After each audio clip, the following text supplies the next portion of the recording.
Yo, what's up sa inyo mga peeps at welcome back sa ating channel. And for today mga peeps, magre-react tayo sa isang artista na kumakanta na medyo dumadami yung bashers niya. Hindi ko alam kung bakit. Pero titignan natin. Alam ko naman na alam nyo na dahil nasa title na rin naman, nasa thumbnail. Pero yun nga, si Aljur, no, si Aljur Abrenica, hindi ko alam kung anong problema ng mga tao, kung bakit masyado nilang ginajudge itong si Aljur, which is titignan natin kung anong dahilan. Pero yun, bago tayo mag-umpisa mga peeps, don't forget to like, comment, share at mag-subscribe. Ring the notification bell para kada upload natin ma-notify kayo. At syempre read your Bible mga peeps. So ayun, umpisahan natin to guys. Let's get right into it. Let's go.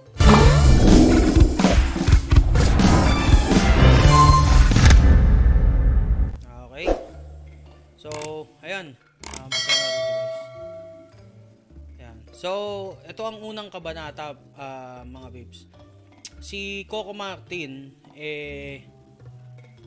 nag-request kay Aljur na kantahin niya ang Himala. Actually, nag-search ako, tinignan ko yung mga comments, medyo hindi maganda. So, tignan natin. Play muna natin to mga peeps. Napapanood namin yung mga malulupit mong kanta. Baka naman pwede kami mag-request sa'yo. Sana kantahin mo naman yung Himala by River Maya. Martin, si Aljur. Tignan natin kung paano kantahin ni Aljur.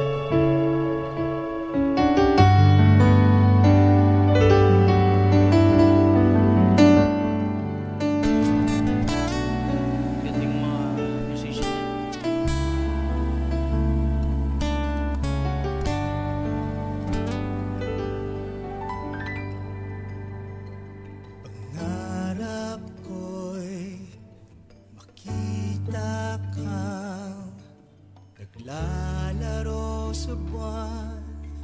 Oh, wala namang masama dun sa pagkakakanta niya, mga babes. Nasa tono pa nga nasa tono siya. At maganda yung buka ng bibig niya, no, kung paano kantahin ng tama yung kanta.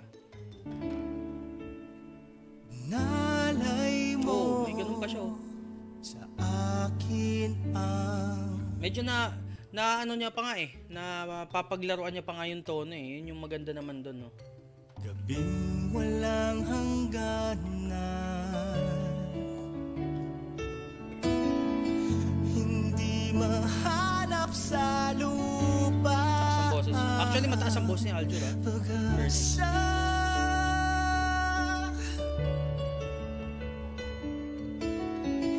nakikiusap lang, Himala kasalanan. At least, di ba, mga peeps, hindi siya yung tulad ng ibang singer. Actually, ito si Aljur, no, yung pagkakanta niya dito, mga peeps, meron siyang dynamics na sinasabi. Na pag hindi pa time na bumirit ka, bibirit ka na, di ba? Kumbaga, ito, maganda yung dynamics niya dito. Inumpisahan niya sa medyo solemn lang, na medyo mahina lang. Yan, tulad nito, nagpalseto lang siya, na hindi naman kailangan na ibuka mo agad yung bibig mo para bumirit, di ba? Pero ito, hindi, si Aljur. Humingi ako sa langit na Tsaka maganda yung tone of voice niya. isang himala. Tsaka yung pagkakapalseto niya. Salamat pa. Humingi ako sa langit na isang himala. Nice, good job doon. Good job doon sa part niya. Wala namang pangit. Actually, may emotion pa nga siyang pinapakita sa pagkakanta niya na yun. So, hindi siya pangit. Hindi pangit yung boses niya. Ewan kung bakit sinasabi nila is nauturaw ni Coco. Tapos, sabi nila tama ka na, Aljur, di ba? Yung mga ganong comments. Tignan natin yung mga comment dito sa YouTube channel na to. dito sa YouTube na to, sa video, no? Tingnan natin. Tsaka meron pang mga ibang comment doon sa mismong post ni Aljur sa Facebook.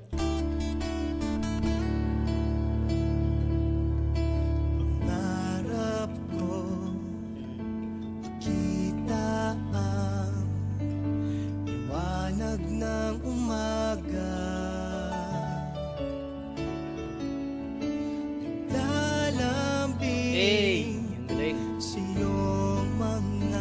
Tsaka in fairness kay Aljur nyo, kaya niyang gumawa ng ganong style.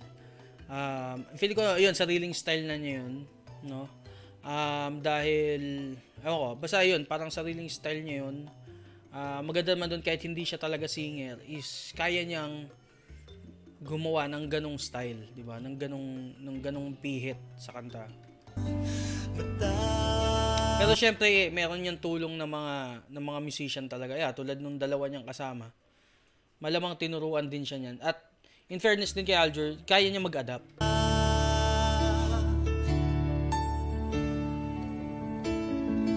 Di mahagilap sa lupa ang pag-asa.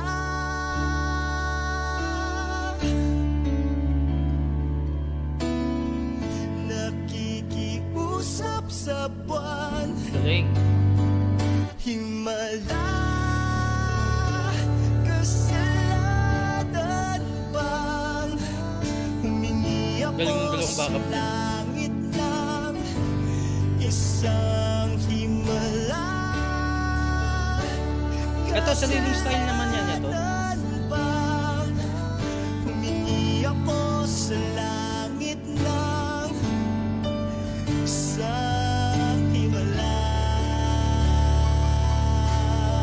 Ayos yung pagkakanta niya mga pips. Hindi ko alam kung bakit mga kapatid, bakit masyado siyang dinejudge ng mga tao, no? Actually, pagja-judge ng tao is hindi yan maganda. So, sabi nga sa Matthew chapter 7 verse 1, do not judge others and you will not be judged, 'di ba? Kumbaga, ba't ka magja-judge ng ibang tao, no? Kung ayaw mo ma-judge sa sarili mo, huwag mo i-judge yung ibang tao, huwag mo husgahan, 'di ba? Ganun din sabi sa Luke chapter 6 verse 37 na do not judge others and you will not be judged. Do not condemn others or it will all come back against you. Forgive others and you will be forgiven. So yun yung sabi sa Luke chapter 6 verse 37 na kung ayaw mong ma-judge kasi babalik din sa iyo yan eh. 'Di ba? Ayun nga yung sabi, do not judge or condemn others or it will come back against you. 'Di ba? Babalik sa iyo 'yon, mga babes. Kaya yung mga nagko-comment diyan na nagja-judge, mga babes, hindi maganda. Hindi maganda talaga. Kung ayaw niyo ma-judge kasi dadating ang panahon pagka pinagpatuloy niyo yung pagja-judge at panghuhusga sa ibang tao, dadating sa panahon mahuhusgahan din kayo at hindi lang ang tawang manghuhusga sa inyo, mga peeps, mga kapatid, pati ang Panginoon huhusgahan kayo sa mga ginagawa nyo dito sa mundo. So tigilan nyo na yung panghuhusga nyo kung ako sa inyo. Yan, tingnan natin. Okay, bridge, adlib, bridge.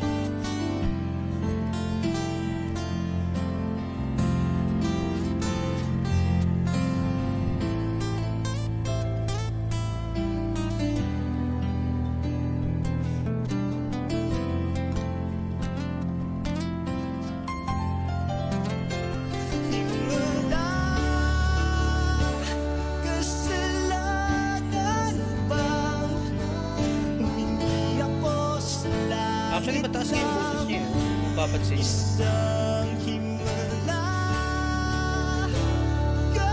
kasalanan pa. Hey, nice. Humingi ako sa langit ng isang himala. Isang himala.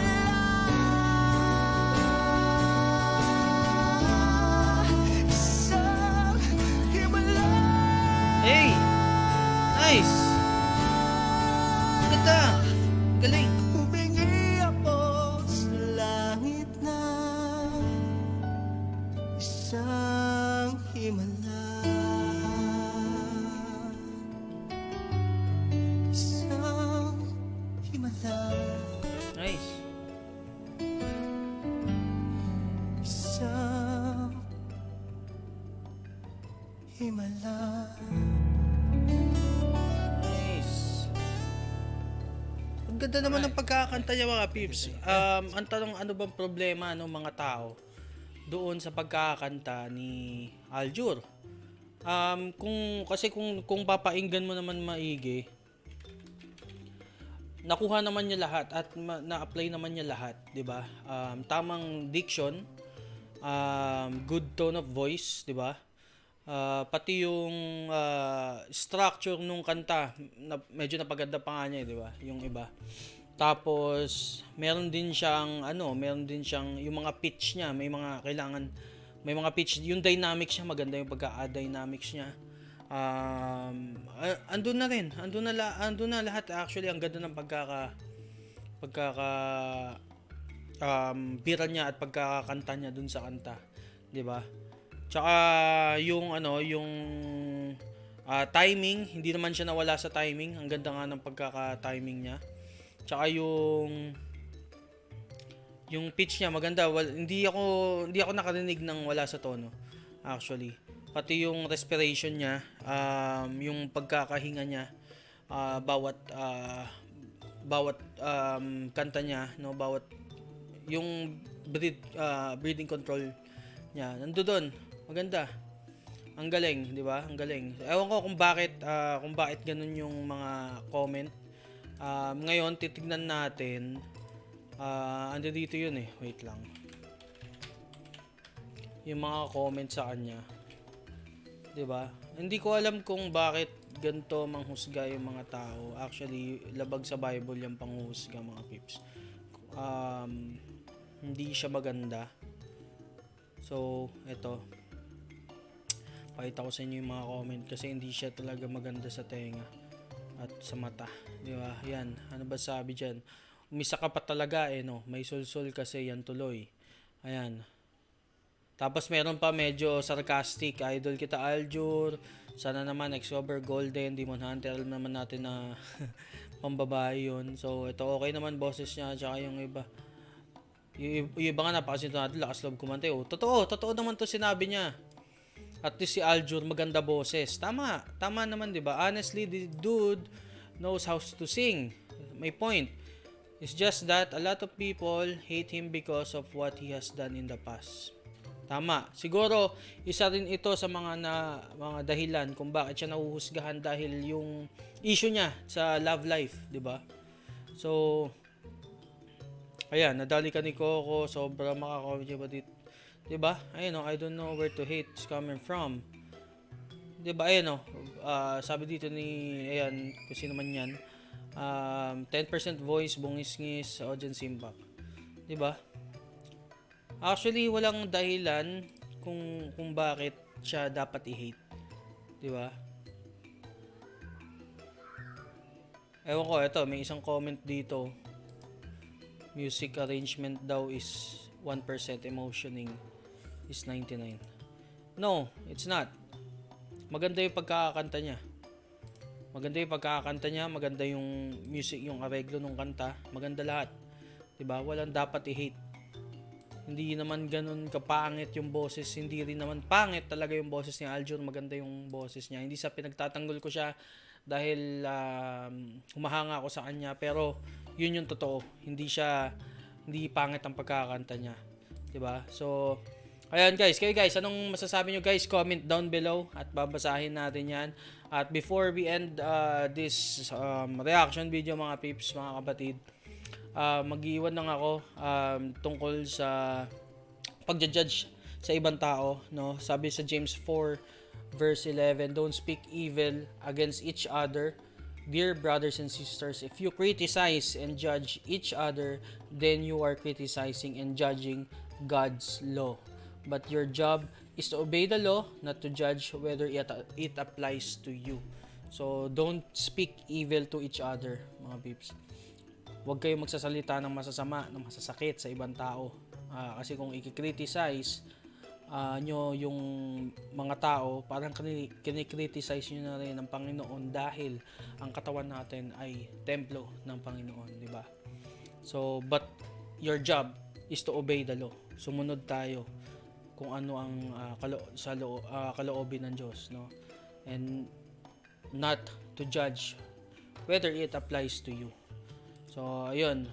Yun, hanggang dito na lang mga peeps at sana marami kayong natutunan at ayun, see you ulit tayo see you ulit mga peeps sa next vlog natin, next reaction video, next reaction segment.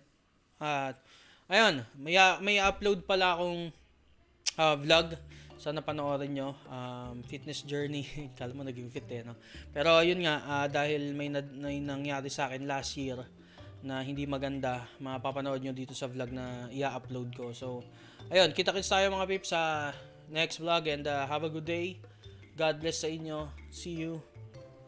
Baush. Yo, tapos na ang kwento pero wag kang aalis. Next vlog ni M siguradong malupit.